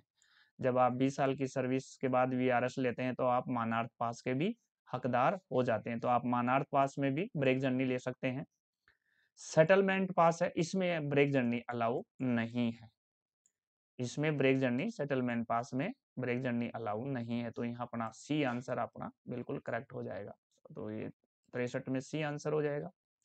इसके बाद हम बात करते हैं 64 की करते हैं साथियों। 64 में क्या है? 64 में है महाप्रबंधक के लिए किस, जीएम महोदय के लिए किस श्रेणी का पास स्वीकार्य है? देखो यहाँ जो गोल्ड पास दिया है ये जीएम महोदय के लिए है। अब गोल्ड पास किसको मिलता है? जीएम, और जीएम से ऊपर, जीएम से ऊपर कौन है? Railway board. तो रेलवे बोर्ड के अधिकारियों, सचिव, आपके सीआरबी, यानी जीएम से ऊपर, जीएम से ऊपर कौन हुआ? जीएम से ऊपर रेलवे बोर्ड हो गया, तो सबको गोल्ड पास मिलेगा। और ये जो सिल्वर पास है, ये सिल्वर पास एसएजी ग्रेड के अधिकारियों को मिलता है, एसएजी ग्रेड के अधिकारियों को मिलता है, जिसमें कारखाने का सीडब्ल्यूएम भी आपका एसएजी ग्रेड का होता है, डिवीजन का डीआरएम साहब भी एसएजी ग्रेड का होता है। तो इन लोगों को ये सिल्वर पास मिलेगा। और ब्रेंज किसको मिलेगा? ब्रॉन्ज मिलेगा आपके जेईजी ग्रेड के अधिकारियों को। तो इसमें हम बात करें, यहाँ पे महाप्रबंधक के लिए पूछा था, तो महाप्रबंधक को गोल्ड पास मिलता है। और इनके जुर्माने के खो जाने पर जुर्माने की राशि जो गोल्ड की है वो गोल्ड के लिए है 26,113 रुपये है। उसके बाद सिल्वर के लिए है जो आपके 4,964 रुपये है। और उसके बाद ब्रॉन्ज के लिए 4,960 रुपये है। ये 4 रुपये का डिफरेंस है मात्र सिल्वर और ब्रॉन्ज में। सबसे ज्यादा राशि गोल्ड की है 26,113। ये पूछी जाती है राशि, इसलिए मैंने आपको बताया है। चलिए 65 की बात करें। मानार्थ पास प्राप्त करने के लिए आवश्यक न्यूनतम योग्यता क्या है? मानार्थ पास प्राप्त करने के लिए देखो, यहाँ मैं पूरा क्लियर ही कर देता हूँ। ये जो आप रेलवे में नौकरी कर रहे हैं, तो एक तो 2 साल, और एक 3 साल, एक 5 साल, और एक 10 साल, और एक 15 साल, और ये एक 20 साल, ये आपकी रेलवे सर्विस में बहुत इंपॉर्टेंट है। ये जो ईयर है, 2 year, 3 year, 5 year, 10 year, 15 year, sorry 15 year, 20 year. तो ये क्यों इंपॉर्टेंट है? यदि आप रेलवे में नौकरी करते हैं, नौकरी आपने ज्वाइनिंग कर ली, तो ज्वाइनिंग करने के बाद 2 साल तक आप अस्थायी पीरियड पर होते हैं। तो 2 साल की जैसे ही नौकरी आप पूरी कर लेते हैं, तो आप स्थायी हो जाते हैं, परमानेंट हो जाते हैं रेलवे में। उसके बाद, सॉरी ये 3 नहीं है, 5 है उसके बाद 5 इंपॉर्टेंट क्यों है? क्योंकि 5 जो ग्रुप सी और ग्रुप डी का जो कर्मचारी है, ग्रुप सी और ग्रुप डी का जो कर्मचारी है रेलवे में, वो 5 साल की सर्विस के बाद तीनों पास उसको मिलने लग जाते हैं। 5 साल की नौकरी तक उसको एक ही पास मिलता है, लेकिन 5 साल की नौकरी जैसे ही पूरी होती है, उसके तीनों पास चालू कर दिए जाते हैं। 10 साल की नौकरी क्यों है जरूरी है? यानी 10 साल की नौकरी जैसे ही पूरी होगी, तो आप पेंशन के हकदार हो जाते हैं। जैसे ही 10 साल की नौकरी आपकी रेलवे में पूरी होती है, तो आप पेंशन के हकदार हो जाते हैं। और ये 15 साल की नौकरी इंपॉर्टेंट क्यों है? क्योंकि जैसे ही 15 साल की नौकरी पूरी होती है, तो पेंशन रिस्टोर हो जाती है। और ये 20 साल की नौकरी इंपॉर्टेंट क्यों है? क्योंकि 20 साल की नौकरी इसलिए इंपॉर्टेंट है कि जैसे ही आपकी 20 साल की रेलवे में सर्विस पूरी होती है, तो आप वीआरएस के हकदार हो जाते हैं। और वीआरएस के हकदार हो गए, तो आप मानार्थ पास के भी हकदार हो गए। अगर आप वीआरएस के हकदार हो गए, तो आप मानार्थ पास के भी हकदार हो गए। यहाँ पे ये इसलिए जरूरी है। तो यहाँ पूछा क्या था प्रश्न में? यहाँ पूछा था मानार्थ पास प्राप्त करने के लिए आवश्यक न्यूनतम योग्यता सेवा क्या है? तो ये 20 वर्ष है। ये 20 वर्ष है। ये पेंशन रिस्टोर के लिए है। ये पेंशन की हकदार का, आप पेंशन के हकदार हो जाते हैं 10 साल की सर्विस पे। ये इंपॉर्टेंट है। तो चलिए प्रश्न नंबर 66 की बात करते हैं। निवारण के तहत शिकायतों के निवारण की अधिकतम अवधि क्या है? तो ये 1 मंथ है। 1 मंथ को आप दिनों में कन्वर्ट कर लीजिए, तो 30 दिन आ जाएंगे। तो ऑप्शन ए आपका यहाँ करेक्ट हो जाएगा। चलिए एमएससीपी की बात करते हैं। एमएससीपी का जो प्रश्न है 67 है। MSCP module module assure career progression scheme MSCP के अंतर्गत कितने वित्तीय उन्नयन की अनुमति है? तो यहाँ 3 वित्तीय उन्नयन मिलते हैं एमएससीपी के अंतर्गत। ये आपके लागू हुई थी 1/9/2008 को लागू हुई थी। 1/9/2008 को लागू हुई थी। उस समय 6 पे कमीशन था। उस समय 6 पे कमीशन था। तो उस समय 1/9/2008 को लागू हुई थी। उस समय 6 पे कमीशन था। और 1/9/2008 को ही आपकी मैटरनिटी लीव लागू हुई थी। मैटरनिटी लीव, मातृत्व अवकाश लागू हुआ था, जो 180 दिन को महिलाओं को मिलता है। 180 दिन का महिलाओं को मिलता है। अगर 6 मंथ का बोल सकते हैं इसको, और वीक में भी पूछता है कई बार, तो 6 वीक का इसको बोल सकते हैं। तो 1/9/2008 को आपके एमएससीपी लागू हुई थी। इसमें 3 वित्तीय यूनियन यानी 3 वित्तीय फायदे मिलते हैं, जो कि आपको 10-10 साल की सर्विस के अंतराल पे मिलते हैं। यदि रेलवे में आप आ गए, आपका प्रमोशन नहीं हुआ, तो मान लीजिए आप 1800 पे ग्रेड पे आए, तो पहला आपका 1900 हो जाएगा पहले 10 साल पे। दूसरे पे फिर इसके बाद आपका 2000 हो जाएगा। फिर इसके बाद आपका 2400 हो जाएगा। और मान लीजिए आप इसमें 2800 पे ग्रेड पे आए, तो फिर इसमें आपका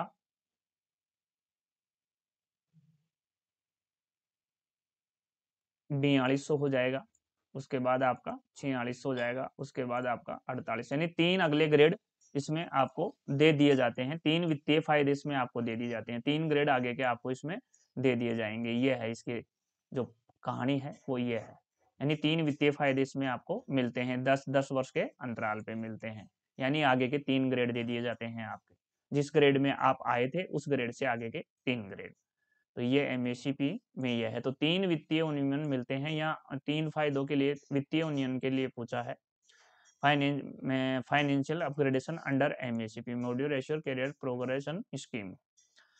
तो ये 3 मिलते हैं यहाँ पे, ऑप्शन बी आपका यहाँ करेक्ट हो जाएगा। उसके बाद 68 की बात करें, संपूर्ण सेवा अवधि में अधिकतम अवकाश नकदीकरण अनुमेय है, यानी पूरी सेवा काल में आप कितने एलएपीओ का नकदीकरण करवा सकते हैं। तो ये अपन पूरे सेवा काल में 60 एलएपी का नकदीकरण करवा सकते हैं। कैसे करवा सकते हैं 60 एलएपी का? ये 10-10 साल के अंतराल पे, 10-10 साल के अंतराल पे 6 बार इसको, 10-10 साल के अंतराल पे 6 बार इसको कर सकते हैं। बीच में 2 वर्ष का गैप रहना चाहिए, इसको आप ब्लॉक पीरियड कह सकते हैं या गैप बोल सकते हैं। तो 2-2 साल के अंतर पे आप 10-10 का करवा सकते हैं, लेकिन इसके साथ शर्त यह है कि आपके अकाउंट में कम से कम 10 एलएपी का नकदीकरण करने के बाद 30 एलएपी शेष रहना जरूरी है। ये आप यहाँ ध्यान रखें। तो कम से कम आपके अकाउंट में 40 होगी जब आप 10 का नकदीकरण कराओगे, जब आपको 30 एलएपी आपके अकाउंट में शेष रहेगी। इसका मतलब आपके अकाउंट में 39 एलएपी भी है तो आप नकदीकरण नहीं करा सकते। चलिए, तो यहाँ 60 दिन आ जाएगा, आंसर बी आपका यहाँ करेक्ट हो जाएगा। उसके बाद प्रश्न नंबर 69 है, 69 का अपन देख लेते हैं क्या है। 69 क्या बोल रहा है, maximum commutation of pension allowed his. तो इस प्रश्न का उत्तर क्या होगा, हम 69 पेंशन में अधिकतम राशि परिवर्तन की अनुमति है, अधिकतम राशि परिवर्तन की अनुमति है। तो ये 40% है साथियों, ये 40% है, इसका रट्टा मार लीजिए, बिल्कुल करेक्ट आंसर है 40। अधिकतम राशि परिवर्तन की राशि 40 है। चलिए, तो यहाँ 40 answer, option D correct answer हो जाएगा। प्रश्न नंबर 70 है, 70 क्या बोल रहा है, आधे सेट मानार्थ पास की वैधता क्या है। तो आधा सेट लो या फुल सेट लो, सबकी वैलिडिटी मानार्थ पास चाहिए, फुल सेट लो हाफ सेट लो, दोनों की 5 डेज है, सॉरी 5 मंथ है, 5 मंथ है। अपने सुविधा पास की भी 5 मंथ है, वैलिडिटी इनकी 5 मंथ है। तो यहाँ पे क्या क्या क्या लिखेंगे, ऑप्शन डी अपना आंसर लेंगे। उसके बाद बात करते हैं बाल शिक्षा भत्ता छात्रवृत्ति की प्रतियोगिता का दावा केवल 2 बच्चों के लिए, प्रथम 2 बच्चों के लिए, प्रथम 2 जीवित बच्चों के लिए, प्रथम 2 जीवित बच्चों के लिए, प्रथम 2 जीवित बच्चों के लिए, जीवित बच्चों का होना जरूरी है।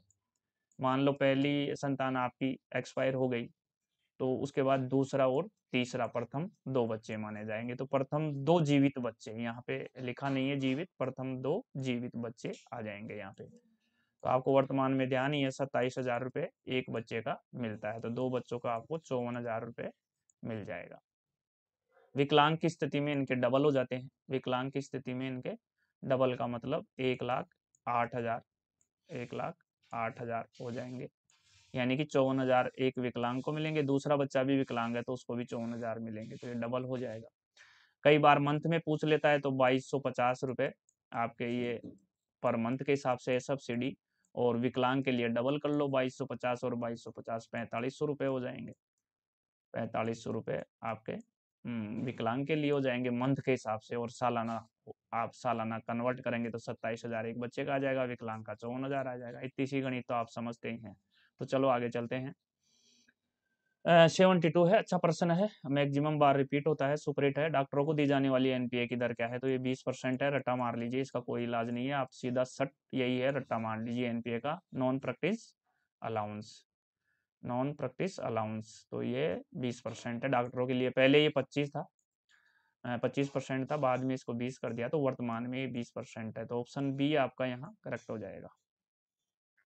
73 की बात करते हैं, लेवल 5 में पूरे दिन के लिए स्वीकार्य अधिकतम यात्रा बताएं। यानी टीए कितना है लेवल 5 में? लेवल 5 में 500 रुपये है, और ये 800 रुपये लेवल 6 के ऊपर हो जाता है, लेवल 6 to 8। 800 रुपये लेवल 6 का है, ये जो लेवल 5 का जो 500 रुपये है, तो 500 रुपये यानी बी ऑप्शन आपका यहाँ करेक्ट हो जाता है। उसके बाद हम बात करते हैं 74 में। पूर्ण रात्रि का क्या मतलब है? पूर्ण रात्रि का मतलब है रात के 10 बजे से लेकर के सुबह 6 बजे तक। यदि आपकी ड्यूटी लगती है रात के 10 बजे से लेकर सुबह 6 बजे तक, तो इसमें नाइट अलाउंस बनेगा आपका। इसमें नाइट अलाउंस बनेगा फुल 8 घंटे का नाइट अलाउंस बनेगा 10 से 6 रात्रि में। तो ये रात्रि से मतलब रात के 10 बजे से लेकर के यानी 10 PM to 6 AM, ये आपका रात्रि से मतलब है। रात्रि से पूर्ण रात्रि से मतलब ये है आपके 8 घंटे हैं, रात को 10 बजे से सुबह 6 बजे तक, ये समय 8 घंटे का पूर्ण रात्रि माना जाता है। तो ऑप्शन यहाँ पहला ही टिक मार देंगे, 10 PM to 6 AM, option A अपना बिल्कुल यहाँ करेक्ट हो जाता है। उसके बाद हम बात करते हैं 75 की। 75 क्या बोल रहा है? 75 बोल रहा है क्या बोल रहा है? Seniority is not affected due to transfer on ground, यानी प्रशासनिक आधार पर स्थानांतरण से वरिष्ठता प्रभावित नहीं होती है, बिल्कुल सही है। म्यूचुअल ट्रांसफर में तो आपके प्रभावित होती है, आप जानते ही हैं, वो उसकी सीनियरिटी पे जाएगा, वो उसकी सीनियरिटी पे आएगा। इसके बाद अगर आप ऑन रिक्वेस्ट ट्रांसफर कराते हैं तो उसमें भी आप बॉटम में जाते हैं, लेकिन ये अगर प्रशासन आपका ट्रांसफर करता है तो उसमें वरिष्ठता प्रभावित आपकी नहीं होती है। तो यहाँ पे जो आंसर लेंगे वो प्रशासनिक आधार पे लेंगे, और कई बार इनकी प्रशासनिक आधार पे भी जो ट्रांसफर होता है उसके बाद कितने दिनों में आपने ज्वाइनिंग तक का डे भी पूछ लेता है, तो उसके लिए 10 दिन, 12 दिन और 15 दिन है। अगर 0 से 1000 किलोमीटर तक आपका 10 दिन है, और 1001 से 2000 तक आपका 12 दिन है, और 2001 से अबोव 15 दिन है। ये यहाँ ध्यान रखें।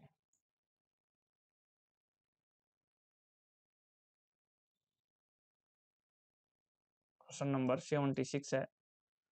निरंतर वर्गीकरण के तहत रेलवे कर्मचारी को 2 रोस्टर किए गए कर्तव्यों के बीच विश्राम की अवधि को सोल्ट ऑफ कहा जाता है।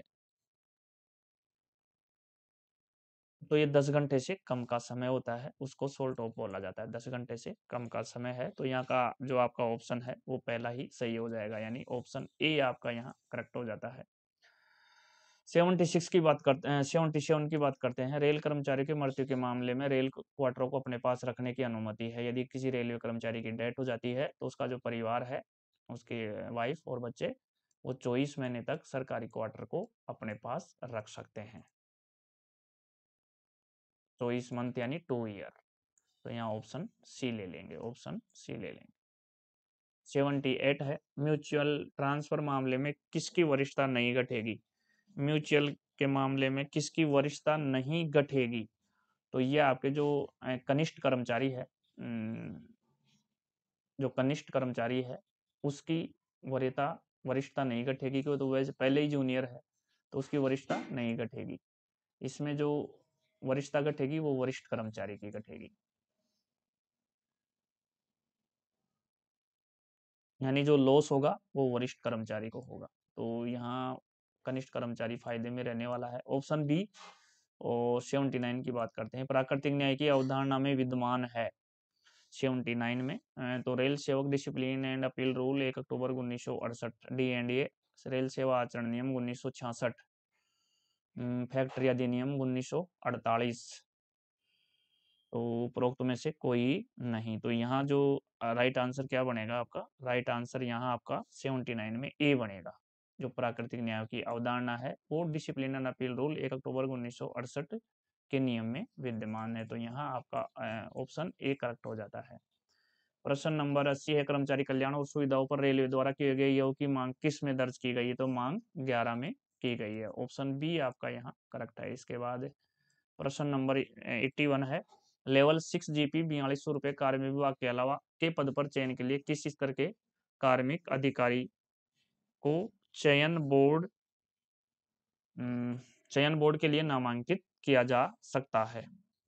तो यहाँ पे वरिष्ठ स्केल अधिकारी यानी सीनियर स्केल ऑफिसर, दूसरा है कनिष्ठ प्रशासनिक ग्रेड अधिकारी यानी जूनियर एडमिनिस्ट्रेटिव ग्रेड ऑफिसर, ए या बी। हाँ, किसी को, दोनों में से किसी को भी किया जा सकता है, ए या बी। तो अपन ये आंसर ले लेंगे। इसमें दोनों में से किसी को भी किया जा सकता है, चाहे इसको नामांकित किया जाता है, दोनों को अलाउ है, दोनों में से एक होगा। तो चलिए सी आंसर यहाँ पर ले लेंगे। प्रश्न नंबर 82 है, गैर चयन पद पर पदोन्नति हेतु पैनल का गठन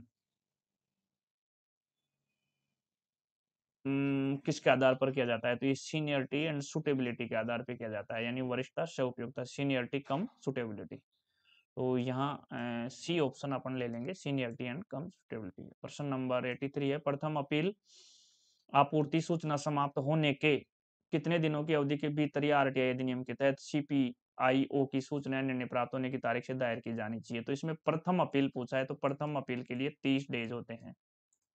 प्रथम अपील के लिए 23 डेज यानी 1 मंथ, यानी 1 मंथ। और यदि सेकंड अपील पूछता तो उसके लिए 3 मंथ हो जाते, उसके लिए यानी 3 मंथ हो जाते, यानी कि 90 डेज, 90 डेज।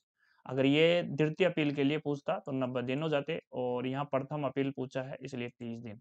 तो ये जो सी दे रखा है ये सेकंड के लिए दे रखा है, और ये फर्स्ट के लिए दे रखा है, फर्स्ट अपील। तो यहाँ ऑप्शन ए ले लेंगे। उसके बाद नेक्स्ट है प्रश्न नंबर 84, उस तारीख से दूसरी अपील की अवधि क्या है जिस दिन निर्णय प्रथम अपीलीय प्राधिकारी द्वारा दिए जाना चाहिए था या वास्तव में आरटीआई अधिनियम के तहत आवेदक को प्राप्त हुआ था? तो यहाँ दूसरी अपील की अवधि पूछी है, तो दूसरी के लिए 90 दिन यानी 3 महीने।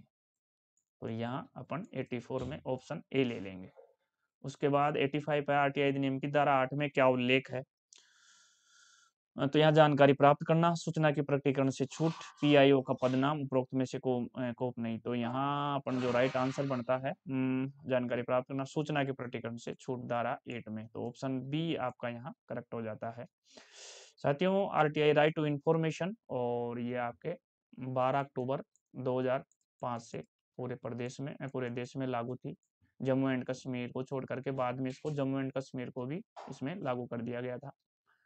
आरटीआई क्यों लाया गई? आरटीआई इसलिए लाई गई कि जो सरकारी दफ्तर हैं, सरकारी कार्यालय हैं, उनमें एक भ्रष्टाचार नहीं हो, और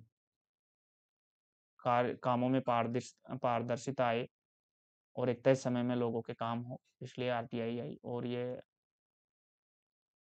12 अक्टूबर 2005 को पूरे देश में लागू है। तो आरटीआई अधिनियम की धारा 8 में क्या था? सूचना के प्रकटीकरण में छूट। तो ये बी ऑप्शन आपका यहाँ करेक्ट हो जाएगा, राइट टू इंफॉर्मेशन। प्रश्न नंबर 86 है, केंद्रीय प्रशासनिक न्यायाधिकरण में किस प्रकार के मामले निपटाए जाते हैं? तो ये जो केट है, केट की कई बार फुल फॉर्म भी पूछ ली जाती है, सेंट्रल एडमिनिस्ट्रेटिव ट्रिब्यूनल। और ये आपके 1 नवंबर 1985 में केट की स्थापना की गई थी। क्यों की गई थी? क्योंकि जो जितने भी सरकारी कर्मचारी हैं, वो आपस में जो उनके मुद्दे हैं, चाहे वो सीनियरिटी का मुद्दा हो, प्रमोशन का मुद्दा हो, ज्वाइनिंग का मुद्दा हो, या और किसी प्रकार का मामला हो, तो जो उनके मैटर हैं वो मैटर कैट में सुलझाए जाते हैं, यानी कैट में उनके मामले निपटाए जाते हैं। तो इसके लिए कैट की स्थापना की गई थी। इसकी जो प्रधान पीठ है वो न्यू दिल्ली में है, वो न्यू दिल्ली में इसकी जो प्रधान पीठ है वो न्यू दिल्ली में है, ध्यान रखने वाली बात है। इसमें जो शुरुआत में जो फीस रखी गई थी वो 50 रुपये रखी गई थी। ये पूछा जाता है फीस के बारे में। इसके जो प्रशासनिक सदस्यों की सेवानिवृत्ति आयु है मेंबर की, वो 62 वर्ष है। ये भी ध्यान रखें, पूछा जाता है अक्सर। तो चलिए, क्या था इसमें, ये किस प्रकार के मामले? तो केंद्र सरकार के कर्मचारियों के मामले कैट में निपटाए जाते हैं।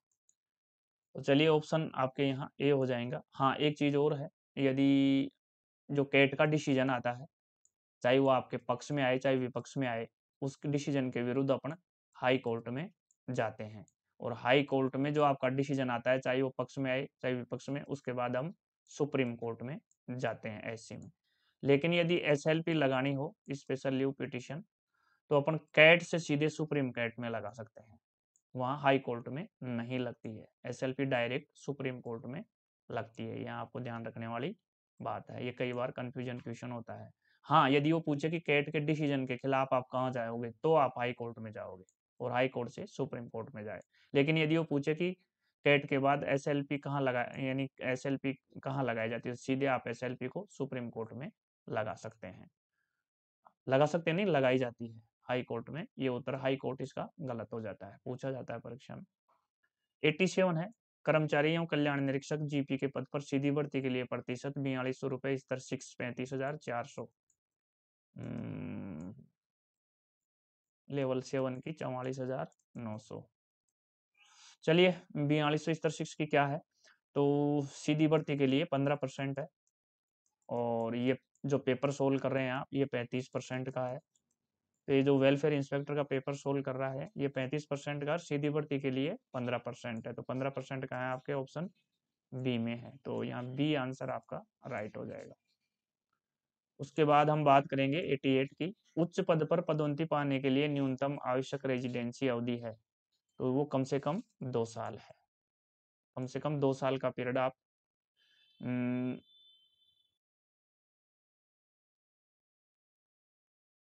2 साल का पीरियड जरूरी है। कैसे जरूरी है, जैसे आप जेई में आए तो एसएससी बनने के लिए कम से कम 2 साल का पीरियड पूरा करना जरूरी है। तो ये 2 साल की बाध्यता है किसी भी पदोन्नति पाने के लिए। तो ये ऑप्शन ए आपका यहाँ करेक्ट हो जाएगा। प्रश्न 88 है, क्या है, निम्न में से कौन सा दंड नहीं है, तो ये वार्निंग है, ये दंड नहीं होता है। ये निंदा है जो माइनर पेनल्टी है, वेतन वृद्धि रोकना भी माइनर पेनल्टी है, रिमूव फ्रॉम सर्विस आपकी मेजर पेनल्टी है। तो यहाँ चेतावनी, जो वार्निंग है, एक वार्निंग लेटर दिया जाता है जिसमें चेतावनी जाती है कि ऐसी गलती आपसे दोबारा नहीं होगी। तो ये एक तरह का ये दंड नहीं होती है, नई सर्विस रिकॉर्ड में ये एंट्री होती है। तो आप चेतावनी को, वार्निंग कोई दंड नहीं है, केवल कर्मचारी को दी जाती है ताकि वो अपने कार्य में सुधार करे और टाइम टू टाइम नौकरी करे, समय पे आए, समय पे जाए, अपना काम पूरा करे।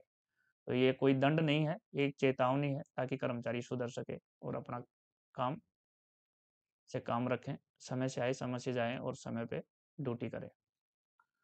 हाँ, ये बहुत ही अच्छा प्रश्न है। 90 सुपरहिट है, इसका रट्टा मार लीजिए और ध्यान रखिए कि ये हर बार रिपीट भी होता है और इसमें कई जो नहीं पढ़ने वाले हैं वो गच्चा खा जाते हैं। वो 1 जुलाई जिसकी जन्मतिथि है वो 31 जुलाई को और रिटायर कर देते हैं, लेकिन ऐसा नहीं है।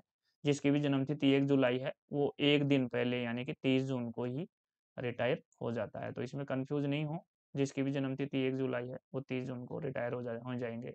वो 31 जुलाई का वेट नहीं करेंगे। तो 30 जून आएगा, इसमें कंफ्यूज होने की जरूरत नहीं है। इसको भी स्पेशल ध्यान रखें, पर्सन को इसको याद रखना ही आपका काम है। उसके बाद हम बात करेंगे 91 की। जीपी 2800 लेवल 5 कार्मिक विभाग के अलावा के पद पर चयन के लिए किस स्तर के कार्मिक अधिकारी को चयन बोर्ड के सदस्य के रूप में नामित किया जाता है। तो देखिए यहाँ 2800 लेवल 5 की बात हो रही है, यानी कि 29,200 बेसिक पे लेवल 5 2800 की बात हो रही है। तो यहाँ पर अपन बात करेंगे तो यहाँ पे जूनियर स्केल अधिकारी और वरिष्ठ स्केल अधिकारी, ए या बी। तो यहाँ दोनों हो सकते हैं, दोनों मतलब सॉरी, दोनों में से ये जूनियर स्केल अधिकारी भी हो सकता है और वरिष्ठ स्केल अधिकारी भी हो सकता है। तो ए या बी, यहाँ सी आंसर अपन ले लेंगे। चलिए 92 की बात करें। किस नियम के तहत एक रेलवे कर्मचारी को अगले उच्च ग्रेड या पद पर पदोन्नत किया जाता है, जहां वेतन की अगली वार्षिक और अधिक तारीख से 1 महीने के भीतर विकल्प का उपयोग करना तय करना होता है। बहुत अच्छा प्रश्न है और आता रहता है, तो इसको भी नॉलेज में रखना आपकी जरूरी है। तो ये नियम 13-13 है, नियम 13-13 है, नियम 13-13 है, जिसमें उच्च ग्रेड में पदोन्नत करने पर वेतन आप जैसे पदोन्नत किए जाते हो तो वेतन आपको, जैसे मान लो आप अप्रैल या मई में पदोन्नति हुई तो आप उसी समय से वेतन वार्षिक वृद्धि जो आप लोगे वो उसी समय से लोगे या जुलाई से लोगे। तो यहाँ पे आपको ये नियम 13-13 आंसर हो जाएगा, यानी कि ऑप्शन ए आपका यहाँ बिल्कुल करेक्ट हो जाता है। ऑप्शन ए आपका यहाँ बिल्कुल करेक्ट हो जाता है। 93 में है, डिविजनल वैकेंसी बैंक में जनशक्ति के वेतन के तहत सरप्लस पद के धन मूल्य का कितना परसेंट सरप्लस पोस्ट के कारण डिविजनल वैकेंसी में जमा हो जाएगा। तो ये 50% हो जाएगा, ये 50% हो जाएगा। ऑप्शन बी यहाँ आपका करेक्ट है। 93, 93, 94 में आते हैं। 94 क्या बोल रहा है? अन्य विभाग में तैनात अधिशेष कर्मचारी वरिष्ठता के हकदार हैं। मूल श्रम की पूर्ण वरिष्ठता, मूल श्रम की 50% वरिष्ठता, नई इकाई में निचली वरिष्ठता और मूल कैडर में पूरी वरिष्ठता खोना। उपरोक्त में से कोई नहीं। तो अन्य विभाग में तैनात अधिशेष कर्मचारी वरिष्ठता के हकदार हैं, तो ऑप्शन सी यहाँ राइट हो जाएगा। नई इकाई में निचली वरिष्ठता और मूल कैडर में पूरी वरिष्ठता खोना, तो सी आंसर अपने यहाँ ले लेंगे। उसके बाद 95 की बात करें, जब पद खाली नहीं है तो कर्मचारी के विरुद्ध काम कर रहे हैं, तब सरप्लस कर्मचारियों को समायोजित करने के लिए उसी ग्रेड में पद सुपरन्यूमरी पोस्ट, उसी पद में सुपरन्यूमरी पोस्ट पद सर्जित किए जाएंगे। तो ऑप्शन ए आपको यहाँ, एक्स कैडर यहाँ गलत हो जाएगा, स्थायी पद भी गलत है, यानी सुपरमिनरी आ जाएगा यहाँ पे। तो ऑप्शन ए आपका यहाँ करेक्ट हो जाता है। 96 की बात करें, वैकल्पिक पदों पर, वैकल्पिक पदों पर चिकित्सा विकरोतीकृत कर्मचारी हकदार है। मूल श्रम की पूर्ण वरिष्ठता, मूल श्रम की 50% वरिष्ठता, नई इकाई में निचली वरिष्ठता और मूल कैडर में पूरी वरिष्ठता खोना। तो मूल श्रम की पूर्ण वरिष्ठता, full seniority of parent cadre, option A आपका यहाँ राइट आंसर हो जाता है। 97 है, एक रेल कर्मचारी के परिवार को अनुग्रह राशि एकमुश्त मुआवजा जिसकी मृत्यु कर्तव्य के प्रति दौरान दुर्घटनाओं के कारण होती है।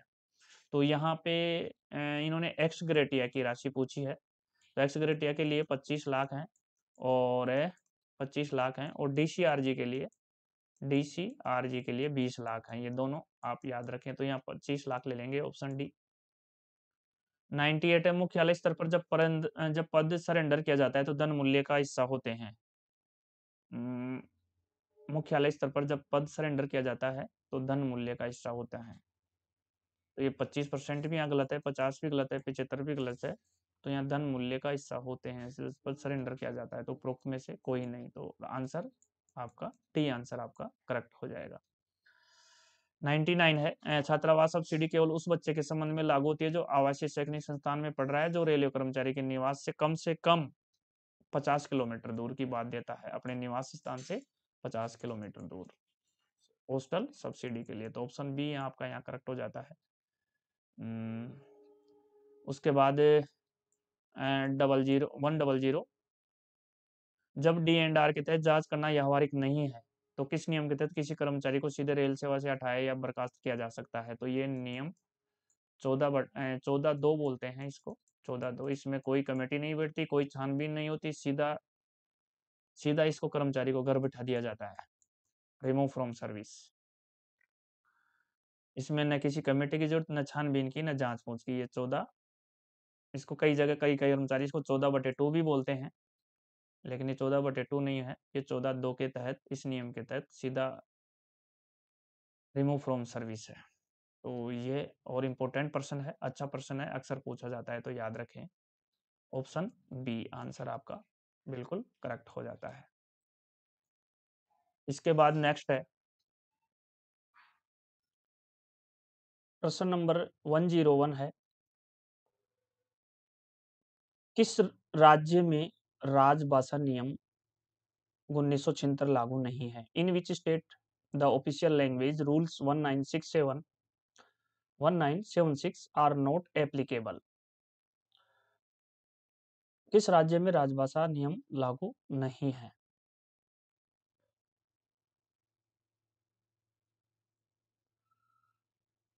कर्नाटक, तमिलनाडु, आंध्र प्रदेश, केरल।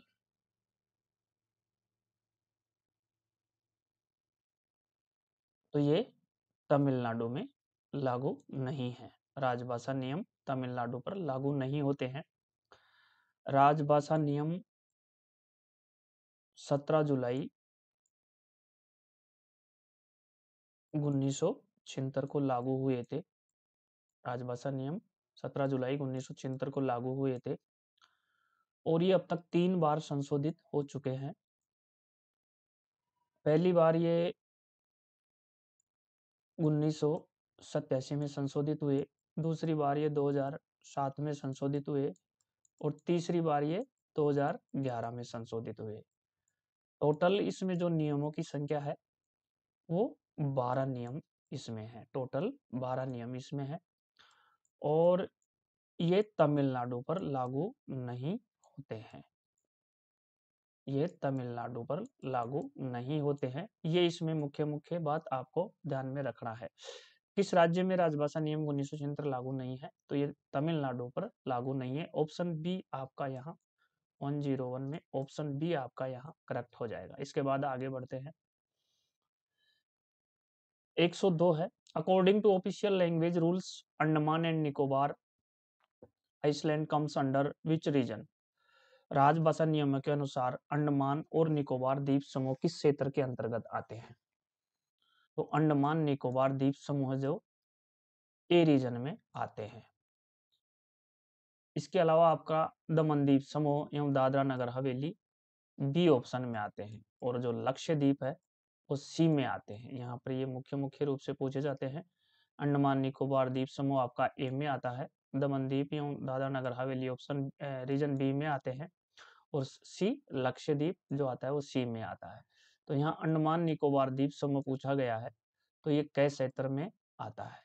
मैंने बताया भी है कि के में 11 आते हैं, और बी में 6 आते हैं, और सी में बाकी बचे जो सारे आते हैं। इसमें 11 में आपका दिल्ली एवं संघ राज्य क्षेत्र तथा अंडमान निकोबार द्वीप समूह भी इसमें आते हैं। इसके अलावा बिहार, झारखंड, छत्तीसगढ़, मध्य प्रदेश, उत्तराखंड, उत्तर प्रदेश, हरियाणा, हिमाचल प्रदेश, राजस्थान भी इसमें 11 राज्यों में आते हैं।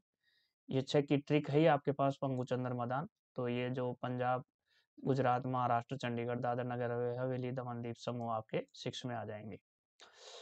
तो ये आपका ऑप्शन क्या था? अंडमान निकोबार द्वीप समूह कै में आ जाएगा। तो 102 में आपका यहाँ कै आंसर हो जाएगा। Option A is correct answer. प्रश्न नंबर 103 है, which state is not in region A in respect of use of official language? राजभाषा के प्रयोग के संबंध में कौन सा राज्य कै क्षेत्र में नहीं है? तो बिहार आपका कै में है, हरियाणा आपका कै में है, मध्य प्रदेश आपका कै में है, गुजरात है जो कै में नहीं है, ये खे में है। ये आपका खे में है। तो ये खे क्षेत्रगत के अंतर्गत आता है। तो 103 में आपका डी ऑप्शन करेक्ट हो जाएगा। इसके बाद बात करते हैं क्वेश्चन नंबर 104 की, which state is not in region B in respect of use of official language? राजभाषा के प्रयोग के संबंध में कौन सा राज्य खे क्षेत्र में नहीं है? खे के अंदर आप वाली वही ट्रिक काम करेगी, पंगु चंद्र मदान, यानी गुजरात, पंजाब, महाराष्ट्र तीनों आपके खे में आते हैं, और उत्तर प्रदेश है जो आपका कै में आता है। तो ऑप्शन ए उत्तर प्रदेश 104 में option A is correct answer. Question number 105 है, which section of official language act is related to constitution of parliament committee on official language? Section 3, section 4, section 5, none of the above? तो इसमें section 4 राजभाषा अधिनियम की कौन सी धारा संसद राजभाषा समिति के गठन से संबंधित है? जो धारा 4 है ये संसद राजभाषा समिति के गठन से संबंधित है। तो यहाँ सेक्शन नंबर 4 ऑप्शन बी आपका करेक्ट आंसर हो जाएगा। Next, total number of rules in the official language rules 19 से 16 आर? राजभाषा नियम 1976 में नियमों की संख्या कुल कितनी है? मैंने अभी ऊपर प्रश्न में आपको बताया, इसमें टोटल नियमों की संख्या 12 है, और ये तमिलनाडु पर लागू नहीं होता है, और ये अब तक 3 बार संशोधित हो चुका है, 1987, 2007 और 2011 में ये संशोधित हो चुका है। 17 जुलाई 1976 को ये राजभाषा नियम बने थे। यहाँ ध्यान रखने वाली बात है। तो सी ऑप्शन आपका यहाँ करेक्ट हो जाता है। प्रश्न नंबर नेक्स्ट, राजभाषा अधिनियम 10 मई 1963 से अस्तित्व में आया था। राजभाषा अधिनियम 10 मई 1963 से अस्तित्व में आया था। इसके ठीक 4 साल बाद ये 10 मई 1967 को संशोधित हुआ था, और इसकी जो धारा 3(3) है, इसकी जो धारा 3(3) है वो 26 जनवरी 1965 से प्रभावी हुई थी। तो यहाँ आपका ऑप्शन डी करेक्ट आंसर हो जाएगा। 107 में डी आंसर आपका करेक्ट हो जाएगा। इसके बाद हम बात करते हैं साथियों question number 108, entries in register oblique service books in central government office located in region A and B are required to be made in which language? कै क्षेत्र ख क्षेत्र स्थित केंद्र सरकार के कार्यालयों में रजिस्टरों ओब्लिक सेवा पुस्तकों में प्रविष्टियां किस भाषा में की जानी चाहिए? तो क और ख क्षेत्र इनमें हिंदी में की जानी चाहिए। तो ऑप्शन यहाँ पे आपका जो राइट आंसर बनेगा ऑप्शन बी बनेगा, यानी क और ख क्षेत्र में रजिस्टर और सेवा में जो प्रविष्टि किस भाषा में की जानी चाहिए, तो वो हिंदी में की जानी चाहिए। और ग क्षेत्र के लिए तो आप जानते ही हैं अंग्रेजी आ जाएगा। तो यहाँ क और ख के लिए पूछा था तो हिंदी है, तो आपका जो राइट आंसर बनेगा वो बी ऑप्शन बनेगा।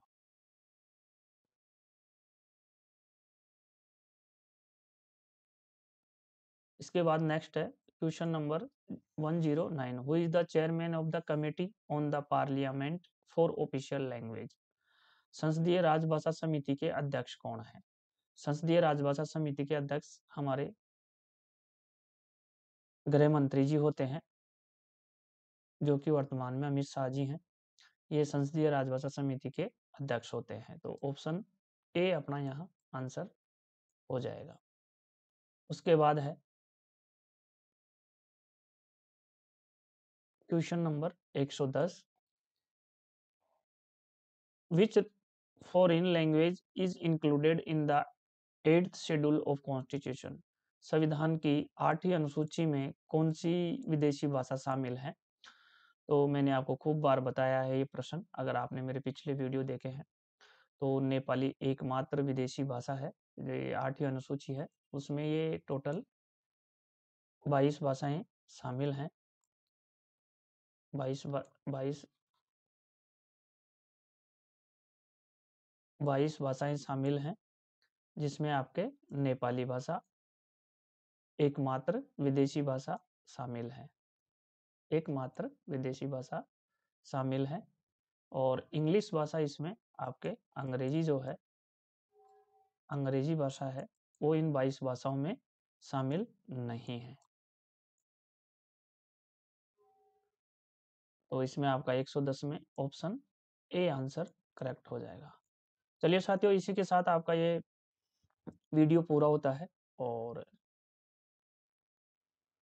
फिर मिलेंगे हम एक नए वीडियो में एक नए पेपर के साथ। तब तक आगे दीजिए, नमस्कार, thank you very much, thanks for watching this video.